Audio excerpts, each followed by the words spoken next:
नमस्कार। ठंडियाँ स्टार्ट हो गई हैं। अगर ये रेसिपी नहीं बनाई है तो जल्दी से झटपट से बना लीजिए। कुकर में मैंने जीरा, ढेर सारी लहसुन की कलियां, हरी मिर्च, लाल मिर्च डाल के और हींग का तड़का दे के मटर डाल दिया। एक आलू भी मेरे पास तो मैंने डाल दिया। नमक हल्दी डाल के अच्छे से मिक्स कर लेंगे।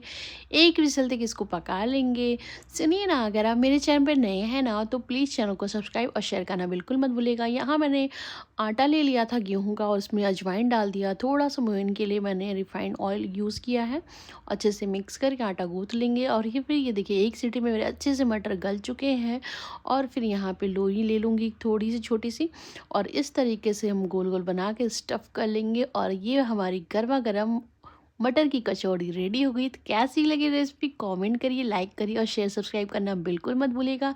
और हाँ, इसमें जब आप मटर करो ना, मतलब अच्छे से मिक्सर में पीस लो ना, तो फिर उसमें ऊपर से ढेर सारी धनिया की पत्ती ज़रूर डालो। Thank you.